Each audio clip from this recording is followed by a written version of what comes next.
Hey, brothers and sisters out there.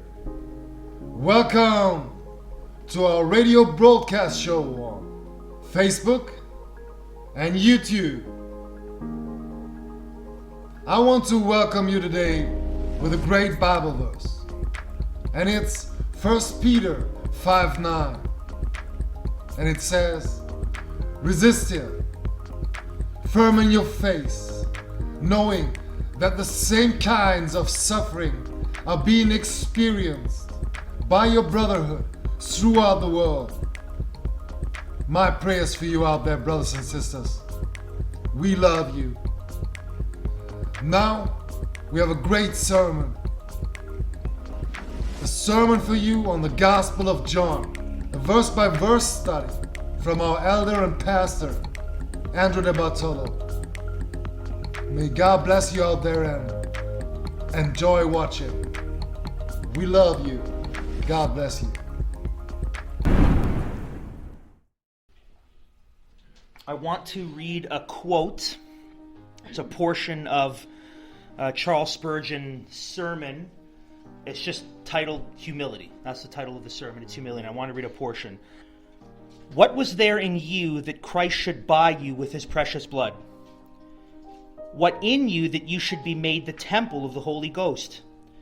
What is there in you that you should be brought to heaven, that you should be made to sit down with Abraham and Isaac and Jacob at the right hand of God?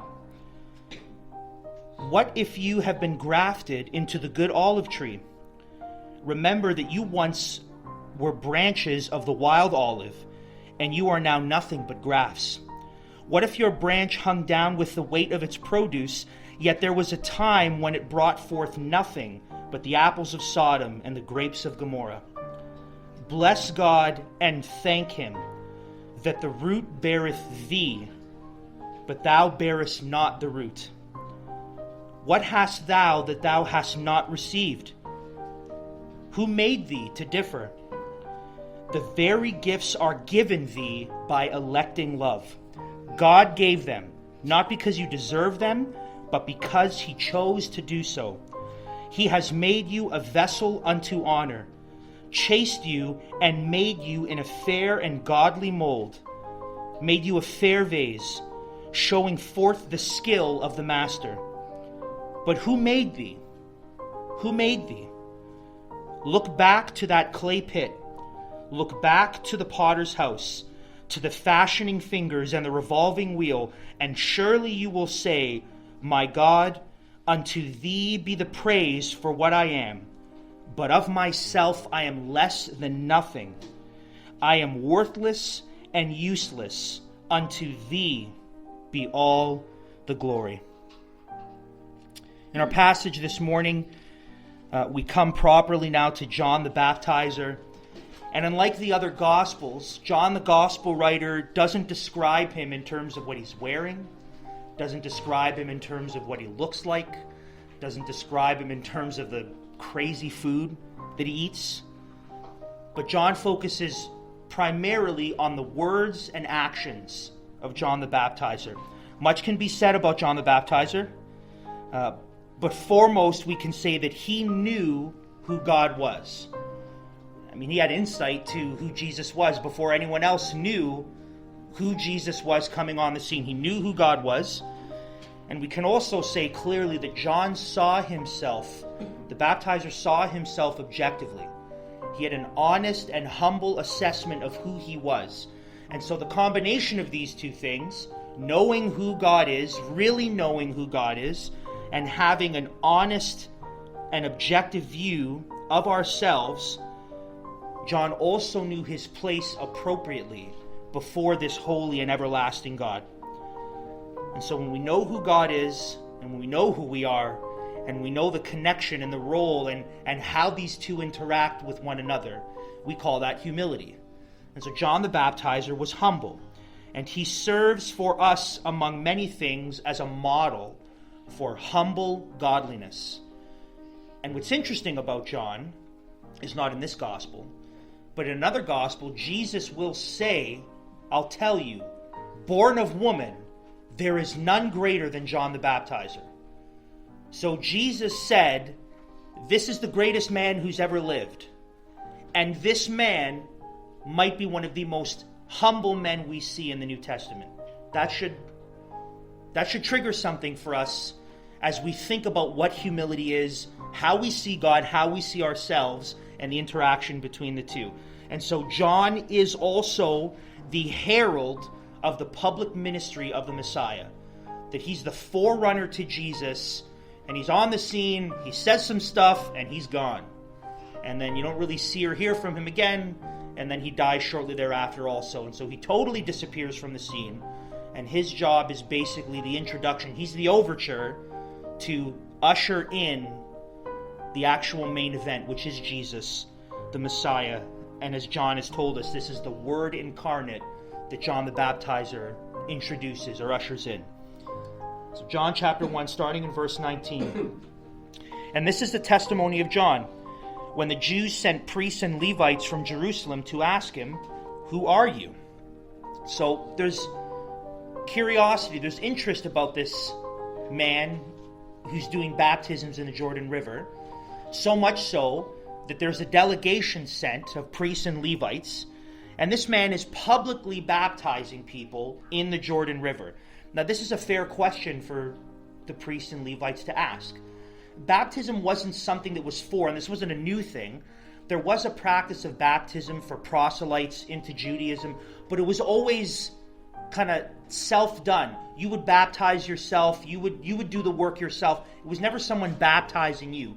It was you going through the action of baptism, submersion in the water, for your own kind of dedication to the Lord, your own symbolism of cleansing, of setting apart, but it was always something you would do yourself.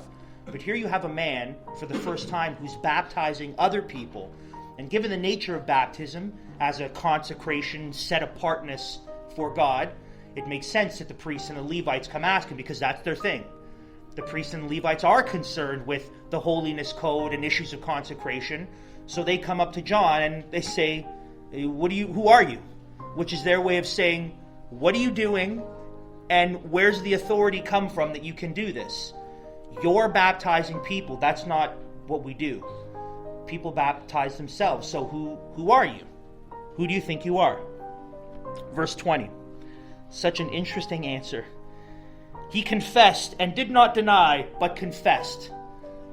That's a weird kind of way of John basically saying, just so we're clear, John was very clear about this, but denied, right? His answer is not, this is who I am. His answer is, this is who I am not.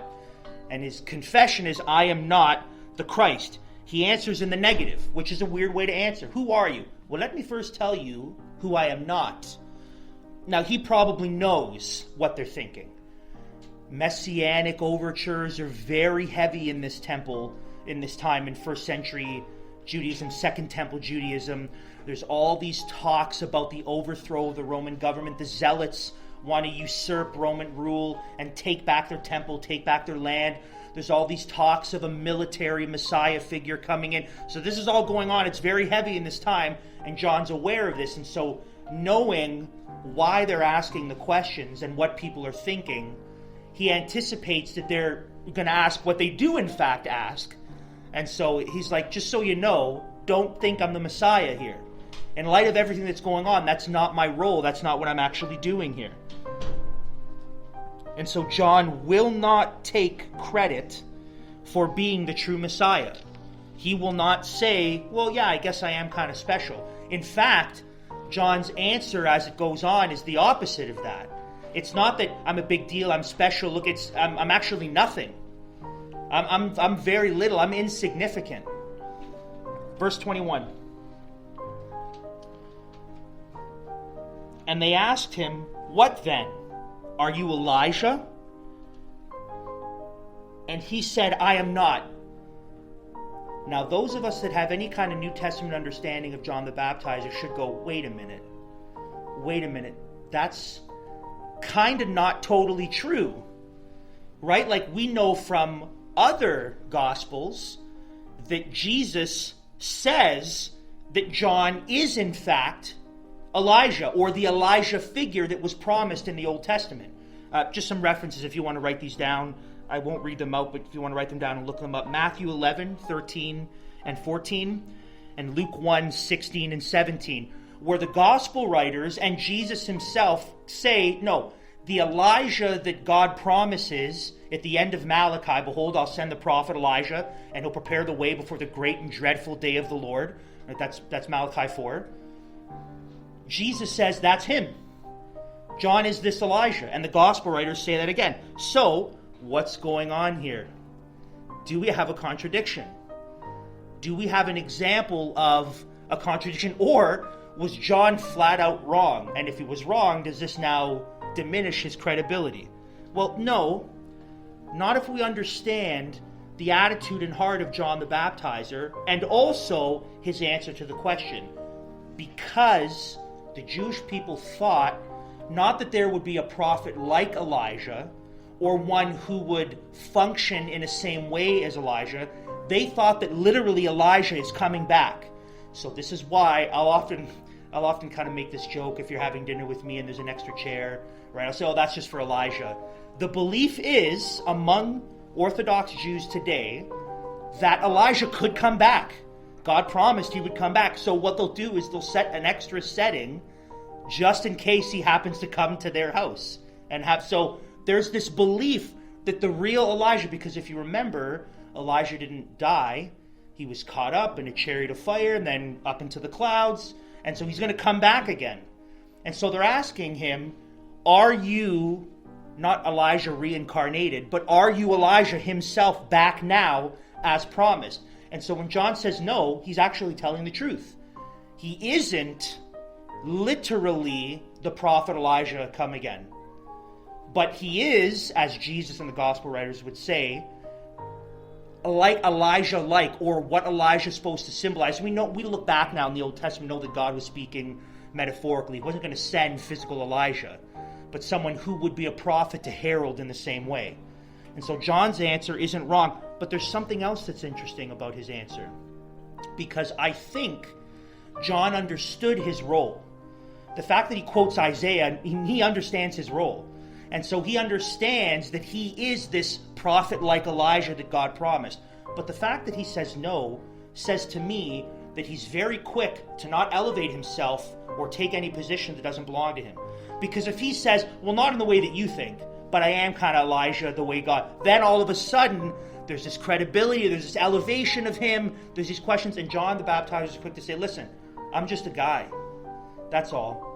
So John sees the importance of his life and his ministry when compared to Christ as being rather small and insignificant, which I think is a picture of the heart of John and the attitude of John. He doesn't see his role too highly.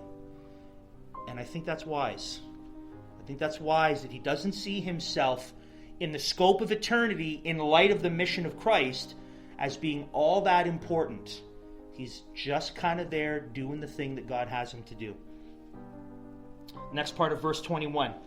Are you the prophet? Capital P. And he answered, no. Now this prophet, capital P, there is no definitive answer as to who that's referring to. No one can put a stake in the ground and say, this is the prophet, capital P, that he's talking about. The best answer, I think the most reasonable answer, has to do with something that Moses said as he was about to depart. So another reference, if you want to write down, Deuteronomy 18:15. Moses knows he's going to leave the people. He's not going into the promised land. He's not going to be with them.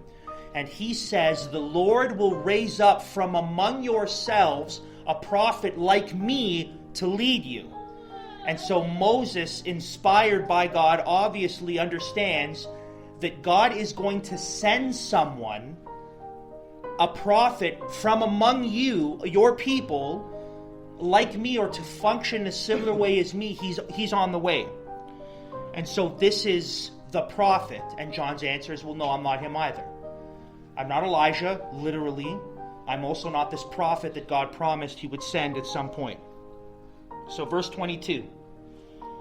So they said to him again, well, then who are you? We need to give an answer to those who sent us. What do you say about yourself? So now they tip their hand a bit. we see that they're not genuinely curious or desiring to know what's going on, but really they're just kind of representing the delegation, right? That they're delegates. They've been sent. Listen, we've got to give an answer.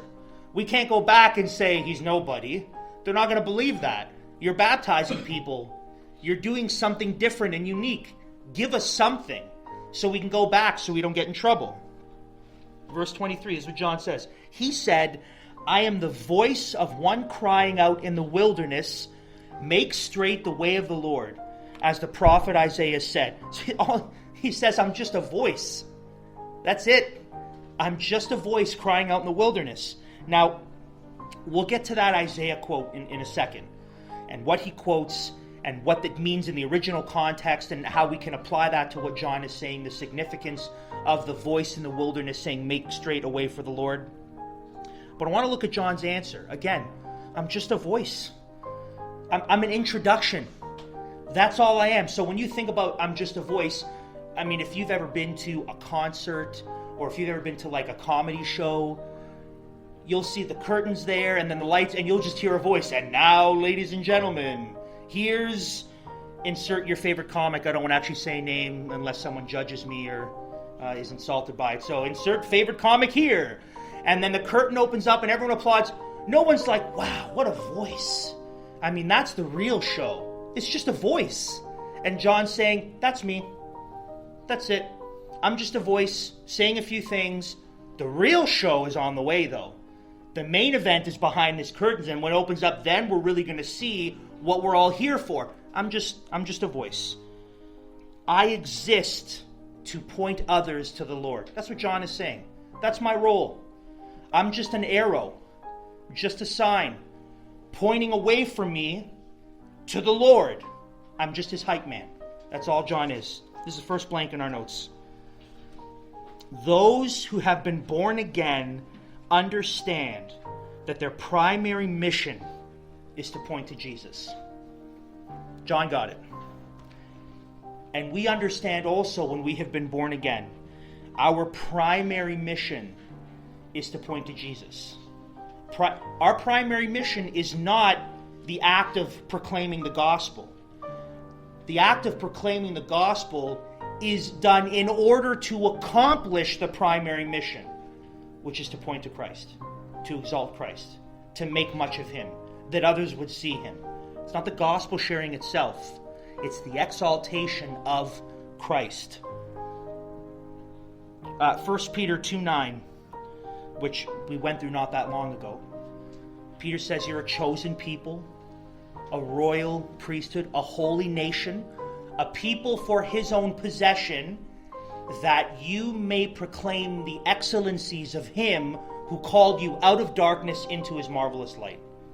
So Peter says this is who you are, set apart unto the Lord, his people, his nation, the communion of priests, right? The priesthood of all believers. You're his own possession. Great, wonderful. Hold on. Why? That you might proclaim the excellencies of him who called you out of darkness into light. You were dead, right? You're in darkness. You're in sin. You're spiritually dead. You're separated from God. You want nothing to do with him. And what does he do? In his mercy, he reaches down and saves you and brings you into relationship with him. Says, now you're my son. You're my daughter. You're a part of my family. He did that so that we would then proclaim to others, isn't he excellent? Isn't he most worthy? Does he not deserve praise and worship for that? This is where I was. Look at what he's done. You must know him. You must worship him. You must love him. That's our primary purpose. Our primary purpose is get your eyes off of me. Get your eyes on the Savior.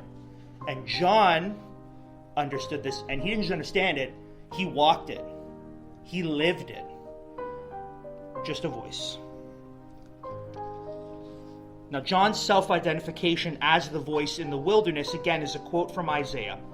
And in context, the people, it has to do with the people coming back from exile and a way being made for the people to come back. Right, a way being made for the people so that the people can come back from exile, so that the hills can be lowered, that the uneven terrain can be leveled, so that their way can be made so they indeed can come back from exile. But even in Isaiah's time, it wasn't just this is only about exile. Even at the time of the prophecy of Isaiah, there was this understanding that this is still kind of pointing forward to something. This really is about a greater reality that hasn't been fulfilled yet, even beyond the exile. This was the case even during Isaiah's time. And what it pointed to was a reality yet to come, which was the coming of God's Messiah to his people at the right time. This is ultimately what Isaiah is pointing to. Yes, to the Babylonian exile and the return from exile, but beyond that, really it's about God sending his Messiah, coming to the people, a way being made for the Messiah to come to the people of God and accomplish his work. So flip open to Isaiah chapter 39. I want us to see this passage together. So Isaiah 39, starting in verse 5, and we're going to go down to chapter 40, verse 5 as well. So I'm going to cut right through the chapter division and the heading, because those are artificial anyways, and those were not put there by Isaiah. Then Isaiah said to Hezekiah, the king, "Hear the word of the Lord of hosts. Behold, the days are coming, when all that is in your house, and that which your fathers have stored up till this day, shall be carried to Babylon. Nothing shall be left, says the Lord. And some of your own sons, who will come from you, whom you will father, shall be taken away, and they shall be eunuchs in the palace of the king of Babylon." That sounds terrible, right? They're coming for you, right? Because of Hezekiah and the way he dealt with the Babylonian envoy. No, they're coming for you. They're taking everything. They are going to sack this whole city. And your sons, it's all going. Great. Hezekiah said to Isaiah, what a guy, man. "The word of the Lord that you have spoken is good." What? For he thought, "There will be peace and security in my days." So this is what he thought. Well, it's not going to be me. What a guy. Oh, so all my sons and all their stuff? But I'll be okay? All right, that's good. That's his response. It's not going to touch me, but my sons, okay, but what a selfish... Anyways. So now we have comfort, my people, says your God. After Isaiah has said, Babylon's coming and they're taking everything, they're going to destroy you. Speak tenderly to Jerusalem and cry to her that her warfare is ended, that her iniquity is pardoned, that she has received from the Lord's hand double for all her sins. So this in context has to do with the end of the exile. The exile will end, the warfare is ended, but we know that's not all Isaiah is talking about here. We know that what this is pointing forward to is the fact that our warfare with God will end. Our enmity with him as objects of his wrath, separated from him in sin and darkness, enemies and rebels against the king. We're under his wrath, we're under his judgment, we deserve punishment for our sins. And Isaiah says, no, there's a day when you can say to God's people, comfort, the warfare will be over. There will no longer be enmity with God. You will no longer be in warfare with God. Why? Because your iniquity will be pardoned. Your sins will be forgiven after you receive what is appropriate for them. Verse 3, a voice cries, "In the wilderness, prepare the way of the Lord. Make straight in the desert a highway for our God. Every valley shall be lifted up, and every mountain and hill be made low. The uneven ground shall become level, and the rough places a plain. And the glory of the Lord shall be revealed, and all flesh shall see it together, for the mouth of the Lord has spoken." Now, this is going to make even more sense next week, when we actually see some of the stuff more specifically that John the Baptizer says about Jesus, because he's not just going to say there he is, but in his words he'll actually proclaim both the mission and the identity of Jesus and tell us this is who he is and this is what he's been sent to accomplish. So this passage will be even more rich when we get to those verses. But John's role is to make the people ready for the Lord. That's his job. I'm a voice saying he's coming. He's coming, and the glory of the Lord will be revealed, and all flesh will see it together. That's what John's already told us in his gospel. Right? The Word became flesh. He dwelt among us, and what? We have seen his glory.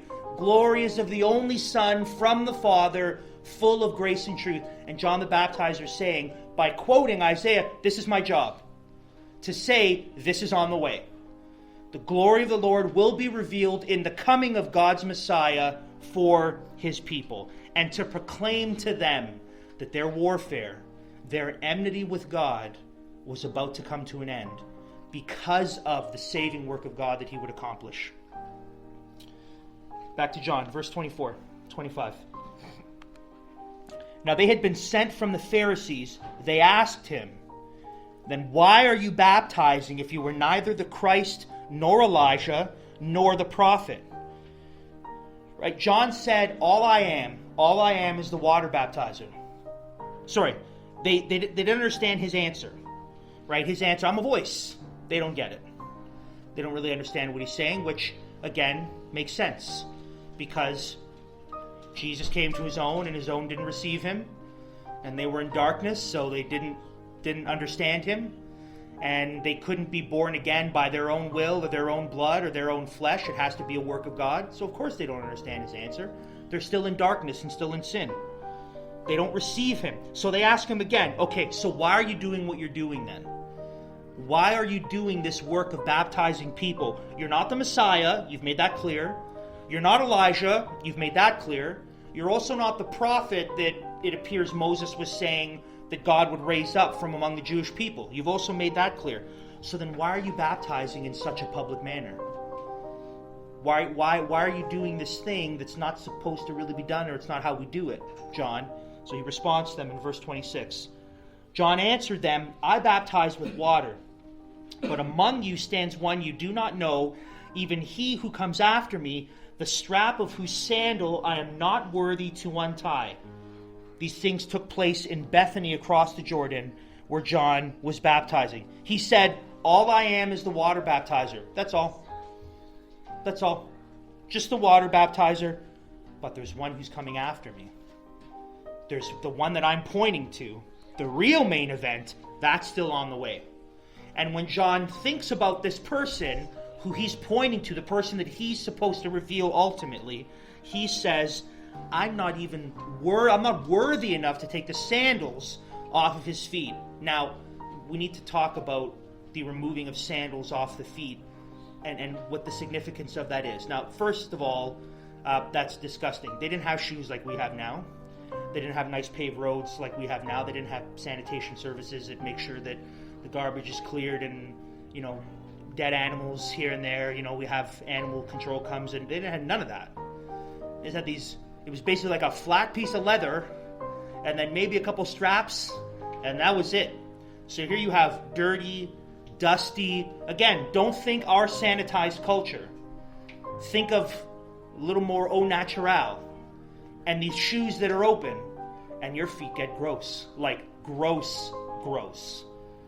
And so John's saying, I am not even worthy enough to take the sandals off his feet. Okay, but why would you mention that? Well, in ancient Israel, a servant or a slave, an indentured slave, was required to essentially do everything his master asked of him, except for the removing of the sandals off the feet.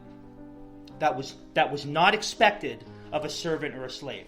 You could not tell your servant, take my sandals off. Why? Again, because it's gross.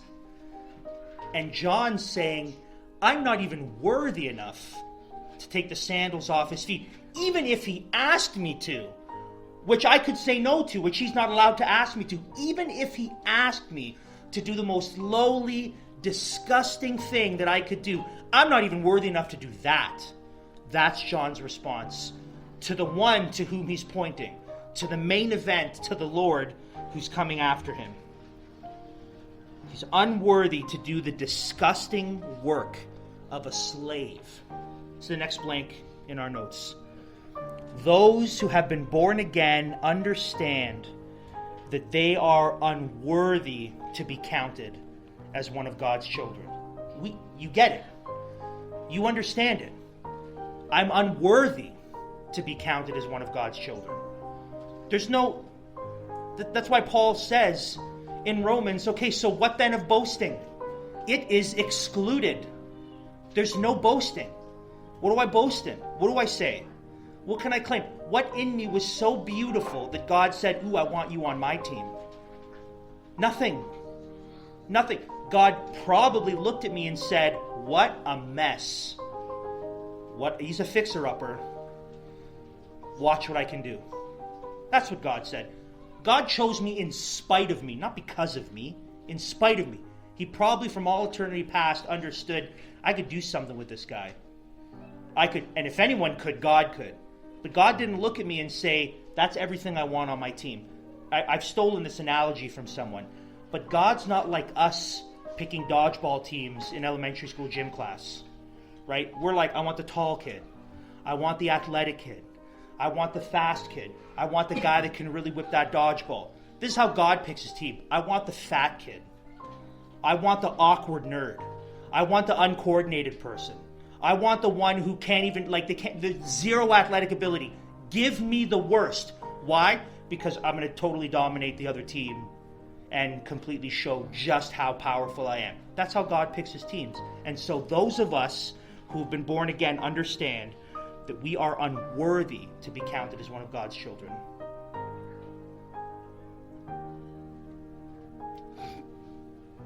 All gospel long, as we're in the Gospel of John, Jesus will encounter people in sin. People who are sinning, private sin, secret sin, public sin. He's going to be encountering all these people. And he'll be encountering people so full of pride that they don't think they need him. That they look at him and what he says and what he does and say to him, irrelevant. Right? He'll heal a man who was blind from birth. And then the religious leaders will bring in the man to try to discredit Jesus. He's a sinner. Glorify God. Say that this man is a sinner. That's what they say to the blind man. Say that this man is a sinner. And then someone pipes in, yeah, but if he was a sinner, why would God answer? Are you like them? Are you like a Gentile? You don't know the law. This is how people respond to Jesus in this gospel. They're in sin, or they're so full of pride they don't think they need him. But when he reveals himself and they finally see him, the first and lasting response from everyone is humility. When Jesus finally reveals himself to people who are in sin or who are so proud they don't think they need him, when he finally breaks through the darkness and shines his light into their soul, they are marked by a broken poverty of spirit. And poverty of spirit, blessed are the poor in spirit, is those who recognize their lack and wickedness before God. Those who realize, I'm not that much. I'm not that great. I have little. I have nothing. Empty. Worthless. Those who finally see Jesus for who he is, they recognize that he is great, that he is worthy to be worshipped, that they need to tell other people about him. That's what the woman does at the well. He finally reveals himself to her, and what do we read? She goes back into the town, and she's telling everyone, you have to come see this guy. He's told me everything I've ever done in my whole life. You have to come meet him. Is it going to be the Messiah? Right, we're going to see just in a couple weeks that Jesus reveals himself to Andrew, Peter's brother. And what does Andrew do? He runs to Peter. Peter, he's here. The Messiah is here. Let's the response is a humble, broken, poor in spirit posture before him, and then this unbreakable desire to tell other people, you need to see him. You need to know him. You need to understand. And they recognize they're nothing compared to him. They recognize they're unworthy, that they are lower than slaves. Now, this flies completely against everything that our world values. This flies completely against the idea of the self-made man. You work hard and pride yourself and move up, and there's a self-exaltation, and people need to know how great I am, and esteeming other people highly and revering other people highly. Right? I wasn't planning on talking about this at all, but I don't know if you noticed what the media coverage was after Kobe Bryant's death. I mean, it's tragic that would happen. No one wants that to happen. But the moment it happened, all I saw was idolatry. That's all I saw. The news and social media was flooded with, look how great he was. Look how amazing he was. Look how wonderful he was. Look what he did. All these records. Let's look at the plays. Let's celebrate him. Let's remember him. Let's cry about him. It's just idolatry. It was look how much he has affected our life. Other people, right? Look how great he was. He's affected my life in some way because of his basketball playing. And what? You need to see. Others need to see. Quick, gather around. Lay eyes upon the majesty that was this man as he was the king of basketball. So this is our world. Elevate anything else and everyone else, including self, but surely not God. Not at the expense of self.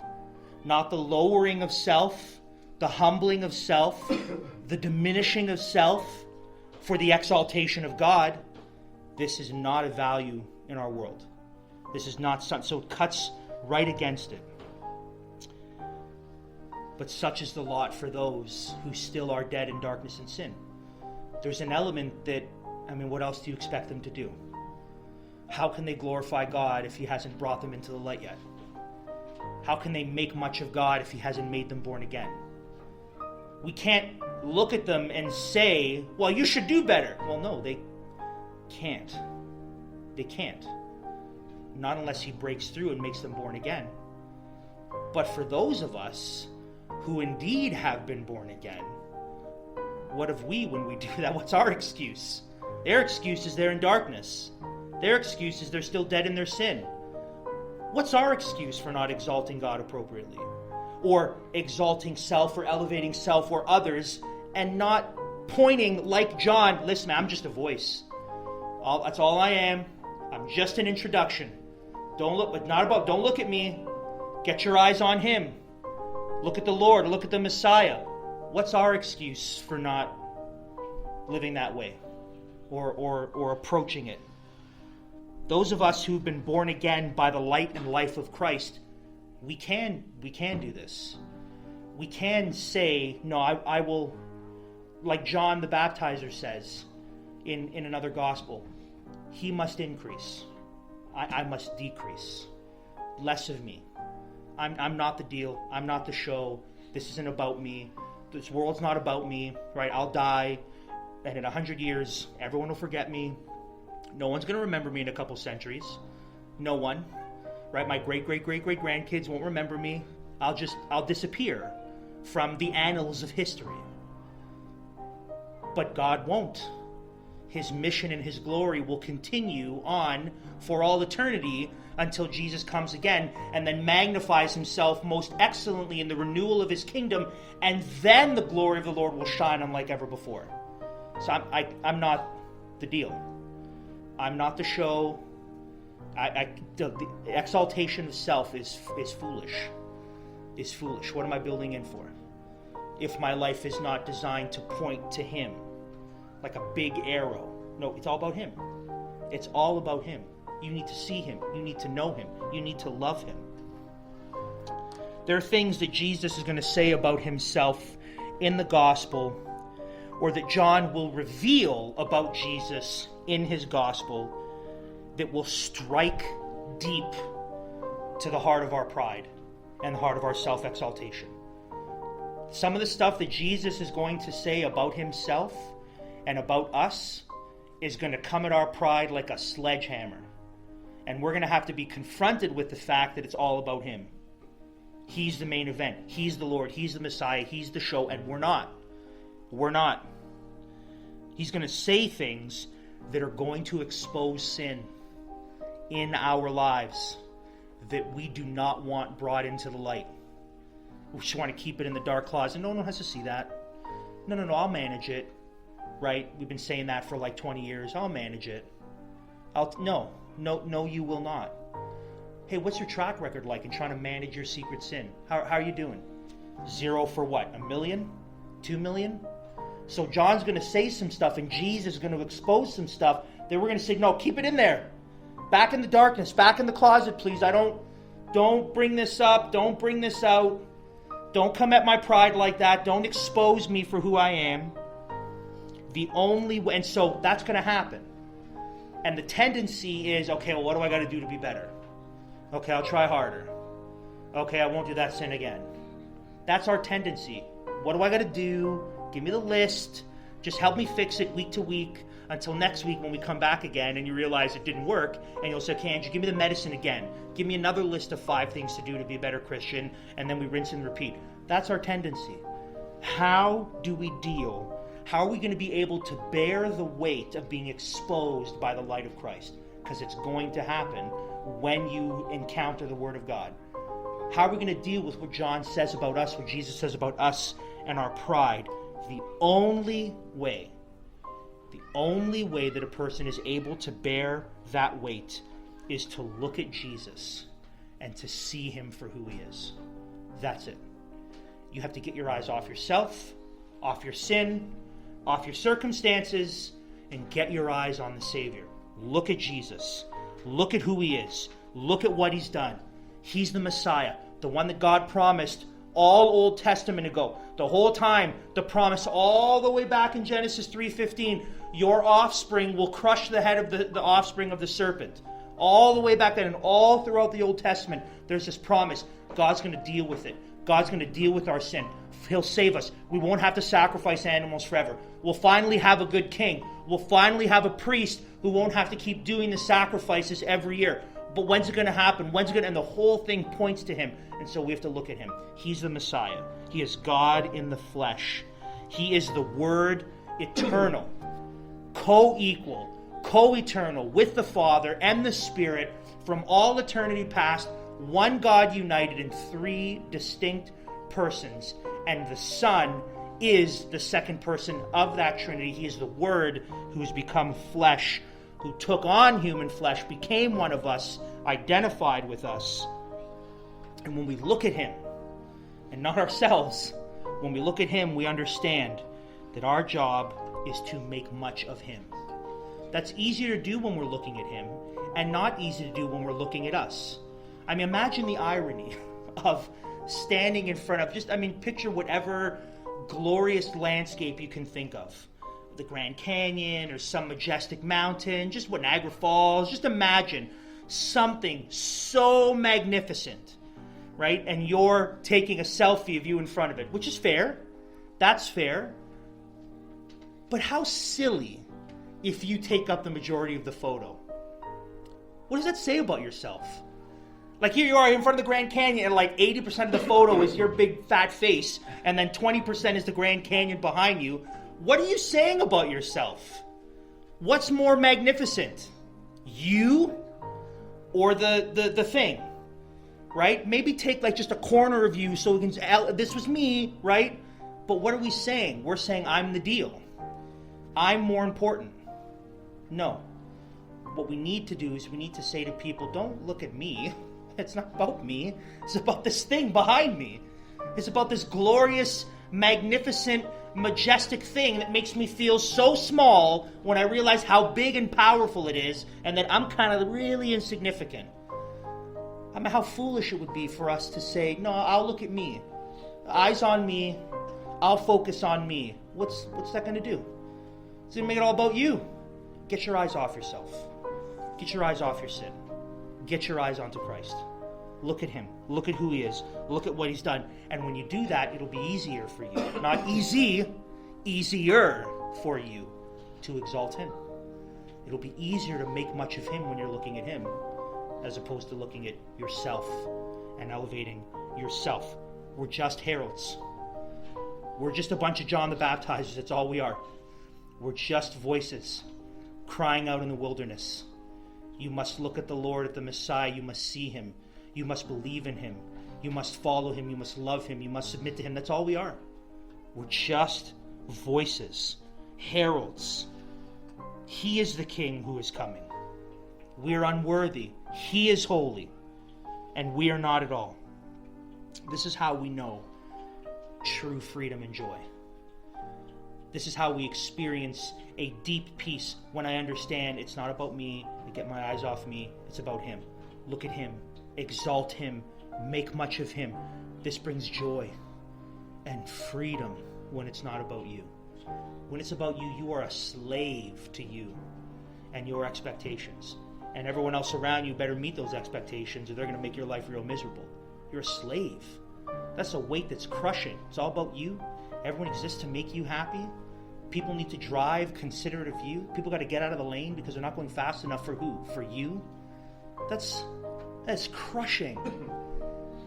But when you say, no, it's not about me, it's about Christ, there's a freedom that it doesn't have to be about me anymore. Okay, so I'm slighted. Someone wrongs me. Someone says something about me. Okay. And it hurts? Sure. Okay, but so what? I'm not the center of the universe. He is. I don't exist to make much of me. I exist to make much of Him. This is how we'll experience life more abundantly. And so I hope when we look at the life of John the Baptizer, we look at these words, we see and understand this is a picture. He's a testimony. He's a witness of who Christ is, but also what humility looks like. And I think at this point in our study of the gospel, we would be wise to adopt a similar posture before we venture any further into what Jesus is going to say about Himself and about us. We need to deal with this now, that it's about Him. It's not about us. He's the main event. We're just voices.